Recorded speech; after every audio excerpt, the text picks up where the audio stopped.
এতিম মিসকিনকে গলায় ধাক্কা মারা এবং মিসকিনকে খেতে না দেওয়া, এতিমকে ধাক্কা দেওয়া আল্লাহ রাব্বুল আলামিন বরদাস্ত করেন না। পরকালকে অস্বীকার করার শামিল এগুলি হয়ে যায়।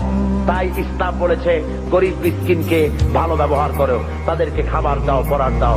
আর এর সব কিছুর দায়িত্ব হলো গভর্নমেন্টের। ইসলামী গভর্নমেন্ট যদি হয়ে যায়, কোরআনের রাজ যদি কায়েম হয়ে যায়, তাহলে কেউ 1000 বিঘা জমির মালিক হবে, আর কারো রান্নাঘর উঠাবারও জায়গা থাকবে না। এই ব্যবস্থা ইসলাম হলে এই ব্যবস্থা থাকতে পারবে না। সুতরাং শহরের দেশের সবচাইতে ভালো বাড়িতে প্রেসিডেন্ট থাকবেন, ভালো ভালো বাড়িগুলিতে মন্ত্রীরা থাকবেন, জেলার সবচাইতে ভালো বাড়িতে কমিশনার বা ডিসি থাকবেন, আর জনগণ থাকবে কুড়ে ঘরে, থাকার জায়গা নাই। Kamalapur rail station, Chittagong rail station, স্টেশনে কোন রকম করে মাথা গুঁজে থাকবে। ইসলাম এই ব্যবস্থা করে না। সকলের থাকা, খাওয়া, পড়া, শিক্ষা, চিকিৎসা, বাসস্থান দেয় কে? ধরে বলেন কে দেয়?